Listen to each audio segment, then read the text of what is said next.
Bien, estamos de regreso en edición nocturna, hablando sobre los desafíos que enfrenta la República Dominicana un año preelectoral, indudablemente. Tradicionalmente, los años preelectorales y los años electorales traen consigo mucha incertidumbre. Aparentemente en el panorama no se ven las incertidumbres que se vieron en el pasado. ¿A qué se debe?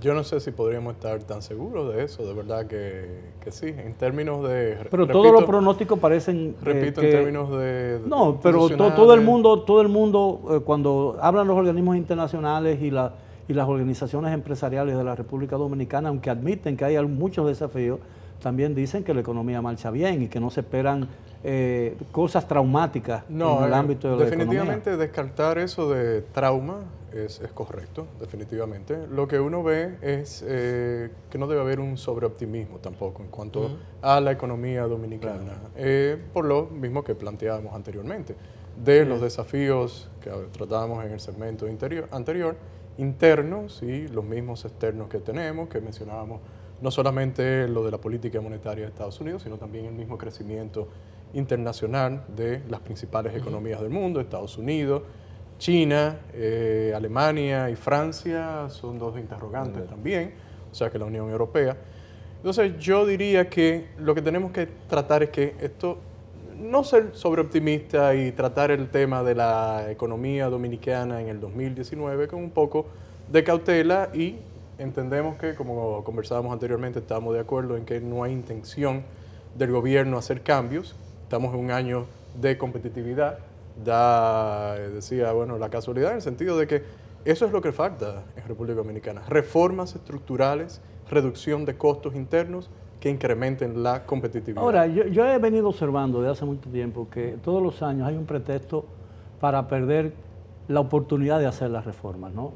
Evidentemente sería muy difícil pretender que este año, con todos los desafíos que tiene la economía y que tiene también la política dominicana, alguien se embarque en esa tarea. Pero si tuviéramos que hacer una reforma en este momento, ¿cuáles serían? ¿Hacia dónde deben estar dirigidas esas reformas? No, ¿en aumentar los ingresos del Estado dominicano, a modificar el gasto público?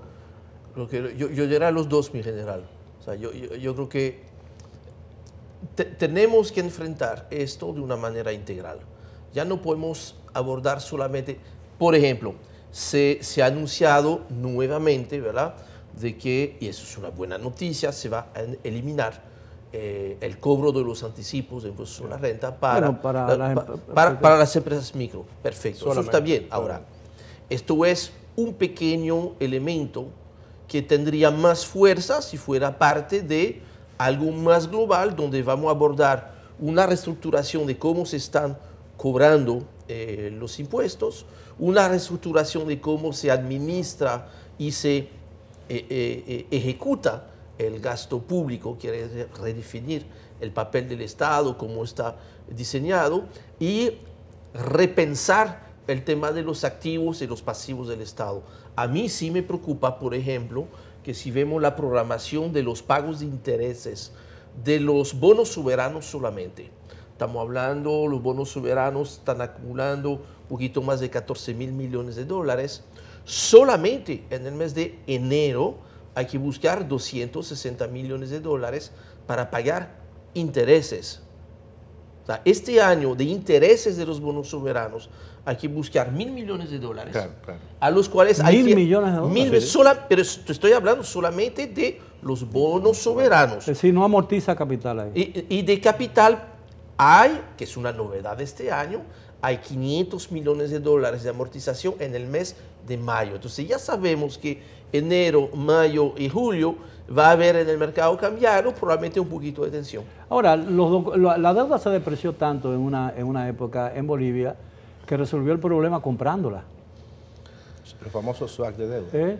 No, pero no es el caso de la República Dominicana. No. O sea, obviamente que la República Dominicana tiene en su economía fundamentos muy diferentes a los de esa época, incluso en los años 80, cuando hubo ese proceso de endeudamiento, aumento de tasa de interés, y países como Brasil, países como Argentina, países como México, en un momento determinado plantearon un no pago, y entonces en ese momento el gobierno norteamericano, que estaba Ronald Reagan, prácticamente ahí actuó.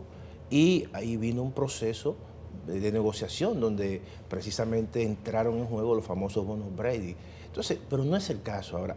Obviamente que el mundo está endeudado, eso es un elemento importante. O sea, yo lo que digo que el 2018 fue el final de un ciclo de crédito barato. Así es. Durante los últimos años, a partir del 2007, 2008, hasta el 2017, los países se endeudaron porque las tasas de interés estaban muy baratas y evidentemente eso le permitió a los países emitir deuda barata, pero luego entonces cuando hay un cambio en la política monetaria, y comienzan los aumentos en la tasa de los fondos federales, evidentemente que eso rompe esa tendencia. Hubo una época en los años 80, recuerdo perfectamente, que hubo un esfuerzo de naciones latinoamericanas de unificarse para discutir en forma conjunta el problema de la deuda. Y la deuda era, el tema de la deuda era el tema principal en el debate internacional.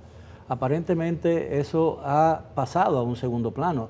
No la deuda, sino el interés de hacer de la deuda un objetivo común de discusión en el debate internacional por parte de los países en desarrollo. Es que en esa época ¿quiénes eran los que prestaban dinero? Eran básicamente las multilaterales y otros gobiernos. Entonces, la banca internacional. Y la banca privada. Bueno, la banca privada también. Sí. Pero las condiciones no son las mismas. Las condiciones son diferentes en términos de quiénes son los que están comprando los bonos, cuál es el tipo de deuda que tenemos ahora mismo y lo mismo de cuáles son las condiciones en cuanto a rendimiento de los mismos.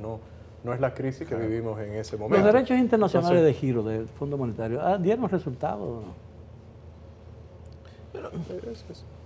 no? Porque muchos países acudieron a ese recurso, ¿no? Para evitar un endeudamiento con la banca privada.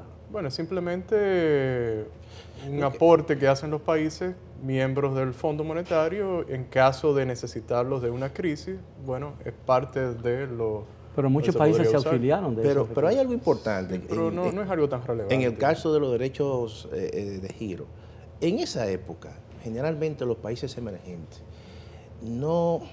básicamente no acudían a los mercados de capitales. Pero ya a partir de los años 90 y parte del 2000, comenzaron incluso muchos países emergentes a buscar dinero a través de la emisión de deuda de bonos. Y eso le quitó importancia realmente a ese financiamiento por parte del Fondo Monetario Internacional. Eso es un elemento importante. Sí. Entonces, ahora mismo las economías, los mercados son más amplios. El sector financiero es un sector que tiene un peso importante y los países emergentes tienen mucho más condiciones y fundamentos para ir a los mercados. La crítica más frecuente que se le formula a la política económica del gobierno está relacionado con el financiamiento externo. El presidente, en una entrevista que hiciera a finales del año, el año pasado, decía que, primero, que no era correcta la apreciación que se tenía sobre la política de endeudamiento del gobierno porque esta no había todavía alcanzado, estaba muy lejos de alcanzar un techo, y que un país como la República Dominicana, que se ve obligado a pagar los compromisos de una deuda contraída mucho tiempo atrás, tiene también la necesidad de reenganchar esa deuda, de reengancharse. Entonces que yo me imagino que quizás el gobierno dice que eso no constituye un problema como lo pinta la oposición. Es que o sea, yo no creo que sea un tema o sea, no debe de politizarse el tema de discusión de la deuda, porque puede ser un problema político en algún momento, pero es definitivamente un problema que es económico y que ya empieza a ser social. Me explico. Cuando un Estado como la República Dominicana, en el presupuesto del 2019, tiene que dedicar el 44.3% de los ingresos del gobierno central para el servicio de la deuda, entiéndese, pago de intereses y reembolso de capital, tomando en cuenta que gran parte de la deuda contraída, que es con bonos soberanos, no se está pagando capital, sino al vencimiento, estamos entonces frente a un Estado que por mejor organizado que sea, por más disciplinado y sumamente bien priorizado, el dinero que tiene, después de pagar la deuda, no es suficiente para hacer esta política pública. Claro. Esto yo creo que, mira, esta parte me preocupa más hasta en el corto mediano plazo que la posibilidad de que Pedro ya no nos quiera volver a prestar para reembolsarle a Pablo o viceversa. Que eso es cuando típicamente una crisis de deuda, es cuando ya tú no tienes la posibilidad de reembolsar. Ahora, brevemente, ¿estamos muy lejos de un escenario de esa naturaleza? República Dominicana, hay que observar que un tema importante relacionado con los mismos gastos e intereses, nosotros estamos ya varios años rondando entre 23, 24% así es. del gasto con relación a los ingresos tributarios. Si nos fijamos en el resto de los países de América Latina, 21, nosotros ¿no? estamos entre los 3 primeros países. ¿Qué más Y de los países que tienen la misma calificación crediticia que República Dominicana, nosotros, el promedio de ello es casi la mitad del de y nosotros. sin incluir los gastos, sin incluir los intereses del Banco Central. Claro. Es correcto, sin incluir los del Banco Si Central. me lo permiten, Un caballeros, tema tenemos que hacer otra importante. pausa. Regresamos después de ella. Por favor, continúen con nosotros en Edición Nocturna.